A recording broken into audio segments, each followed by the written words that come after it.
제15편 다윗의 시. 여호와여, 주의 장막에 머무를 자 누구오며 주의 성산에 사는 자 누구오니이까? 정직하게 행하며 공의를 실천하며 그의 마음의 진실을 말하며 그의 혀로 남을 허물하지 아니하고 그의 이웃에게 악을 행하지 아니하며 그의 이웃을 비방하지 아니하며 그의 눈은 망령된 자를 멸시하며 여호와를 두려워하는 자들을 존대하며 그의 마음에 소원한 것은 해로울지라도 변하지 아니하며 이자를 받으려고 돈을 구워주지 아니하며 뇌물을 받고 무죄한 자를 해하지 아니하는 자이니 이런 일을 행하는 자는 영원히 흔들리지 아니하리이다. 시편 15편의 말씀입니다. 오늘 시편 15편은 주의 장막에 머무는 자와 주의 성산에 사는 자가 누구인가에 대한 질문을 하고 있습니다. 시편 기자는 정직하고 신실하며 이웃을 거짓으로 비방하지 않고 사람이 않는 사람이 주의 장막에 머물고 주의 성산에 사는 사람이라고 말하고 있습니다. 정직하게 행한다는 것은 거짓이 없는 삶을 의미합니다. 이것이 하나님이 함께하는 삶의 첫 번째 조건이 됩니다. 하나님이 제일 싫어하는 삶은 어떤 삶입니까? 거짓된 삶입니다. 작년에 개봉한 정직한 후보라는 영화가 있습니다. 이 영화를 보면 거짓이 제일 쉬운 삼성 국회의원 주상숙이라는 인물이 선거를 앞둔 어느 날 하루아침에 거짓말을 못하게 되면서 벌어진 이야기입니다. 이 주상숙은 국민들 앞에서는 서민의 일꾼을 자청하며 둘도 없는 청렴하고 믿음직한 국회의원처럼 보이지만 실상은 서민을 자신의 일꾼으로 여기고 사선 당선을 위해서라면 거짓말을 옵션이 아닌 필수로 여기는 그런 인물입니다. 그런 그녀가 갑자기 거짓말을 잃어버리고 하루아침에 거짓말을 못하게 되면서 입에서 나오는 모든 말들 때문에 국회의원 자리에서 점점 멀어지고 사람들의 손가락질을 받는 어려움을 겪게 되지만 결국 그의 정직한 고백이 사람들에게 더 신뢰를 얻게 되고 정직함만이 옳은 길임을 깨닫곤 그 삶이 변화되고 국민으로부터 인정받는 그런 국회의원이 된다는 내용입니다. 이렇듯 대다수의 사람들은 겉보기에 거룩한 척하지만 속으로는 자신의 이익을 챙기며 거짓된 삶을 살아갑니다. 안타깝게도 성경은 이런 사람들에 대해 하나님은 그들과 함께하지 않으신다라고 말하고 있습니다. 물론 우리도 실수하고 죄를 지을 수 있습니다. 그러나 정직해야 합니다. 그 죄를 피하기 위해 거짓을 선택해서는 안 됩니다. 하나님은 정직하게 행하는 사람과 함께합니다. 정직하게 행하는 사람과 동행해 주십니다. 어느 아이가 엄마에게 엄마, 도둑질이랑 거짓말 중에서 어느 게 더 나빠요? 라고 물어봤답니다. 이 어머니가 거짓이 더 큰 죄란다. 왜냐하면 도둑질을 한 물건은 되돌려줄 수 있지만 한 번 뱉은 말은 다시 주워 담을 수 없기 때문이야 라고 말해줬다고 합니다. 우리는 자신에 대해서도 거짓말을 하면서 거짓말을 하면 안 되지만 남에 대해서도 거짓말을 해서는 더더욱이 안 됩니다. 3절 말씀에 그의 혀로 남을 허물하지 아니하고 그의 이웃에게 악을 행하지 아니하며 그의 이웃을 비방하지 아니하며 이런 사람이 하나님의 보호를 받을 수 있게 됩니다.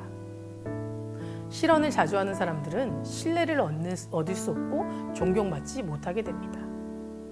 그리고 어떤 사람은 혀를 통해 누군가에게 상처를 주고 폭력을 행사하기도 합니다. 그 상처는 외상이 나지 않지만 깊은 상처를 남게 되고 치료도 쉽지 않게 됩니다. 중고등부 선생님들과 이야기를 나누다 보면 마음을 지키기가 참 어렵다는 고백들을 듣곤 합니다. 사람들의 말을 통해 상처받고 낙심하게 되고 그 말을 생각하다 보면 근심 걱정만 생기고 하나님의 자리가 점점 사라지게 된다는 것입니다. 이처럼 내가 하는 말 한마디로 다른 사람에게 큰 영향을 끼치게 된다는 걸 알아야 합니다. 두려움과 절망, 슬픔을 말하게 되면 듣는 이들도 그 삶과 동일하게 되어집니다. 사랑과 기쁨과 은혜와 소망을 말하게 되면 듣는 이들의 삶도 그렇게 변해지는 것입니다. 기억해야 할 것은 그 말들이 다른 사람에게만 영향을 미치는 것이 아니라는 겁니다. 내 힘으로 선포되는 것을 나도 듣게 되고 내가 선포하는 대로 사라지게 되는 겁니다. 어느 선생님이 이런 고백을 했습니다. 부부가 함께 일을 하면서 24시간을 같이 지내다 보니까 그 삶이 평탄하지만은 않고 광야 같다는 마음이 들어서 하나님께 이 광야에서 벗어나게 해달라고, 광야 같은 삶을 살지 않게 해달라고 기도하셨다고 합니다. 그러던 중에 올해 담임 목사님의 설교를 듣고 내가 있는 이곳이 광야가 아니라 천국이 되어야 되는구나, 천국이라 선포하고 그것을 천국처럼 살아야겠구나 라는 마음이 들다 보니 배우자에게 조금 미안한 마음과 그 마음이 헤아려지기 시작했다고 합니다. 그래서 예배가 끝나자마자 집으로 바로 달려가 남편에게 먼저 미안하다고 사과했다고 합니다. 그런데 천국을 만들겠다고 선포하고 났더니 더 큰 광야 같은 삶이 찾아오더랍니다. 그때 이 선생님은 그곳에서 낙심하고 절망하지 않았고, 사단이 이 천국을 선포했더니 나를 방해하는구나 라는 싶은 마음에 하나님, 나의 마음이 흔들리지 않고 방해받지 않고 승리를 외칠 수 있게 해달라고 선포하고 기도했다고 합니다. 저는 이 선생님의 고백을 통해 이미 그곳이 천국으로 변했다고 확신합니다. 물론 힘들게 하는 많은 것들이 공격할지라도 그곳에서 천국을 이루려는 그 소망의 고백이야말로 그 길을 다시금 묵묵히 걸어가게 하는 힘이 될 것이고, 하나님이 그 기도에 응답하실 것을 확신하기 때문입니다. 잠언 18장 21절에는 죽고 사는 것이 혀의 능력에 달려 있으니 혀세기를 좋아하는 사람들은 그 열매를 먹을 것이다 라고 말씀하셨습니다. 사람이 죽고 사는 것이 사람의 말의 힘에 달려 있다라는 뜻입니다. 남을 비방하고 이간질하고 저주하는 그런 말들은 나에게 그대로 돌아온다는 것을 기억하셔야 됩니다. 오늘 하루 내가 만날 사람, 그리고 내가 나눌 대화들을 하나님께 기도하면서 지혜를 구해보시기 바랍니다.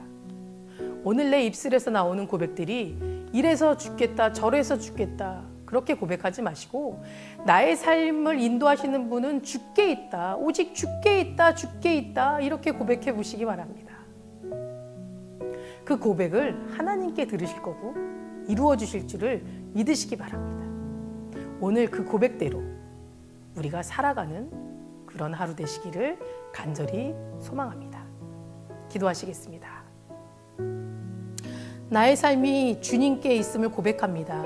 하나님, 세상에 무너지고 쓰러지는 것이 아니라 내가 살아가고 있는 이곳이 천국이며 내가 살아가고 있는 이곳이 하나님께 예배하신 기름을 고백할 수 있도록 저의 믿음을 지켜주시옵소서.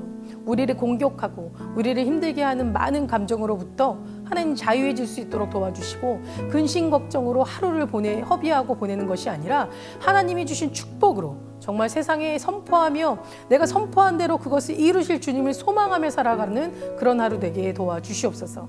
주님의 귀한 자녀 되기를 원합니다. 주님의 말씀대로 살기를 원합니다. 오늘 하루도 주님께서 역사하여 주시고 인도하여 주시옵소서. 감사드리며 예수 그리스도 이름으로 기도드립니다. 아멘.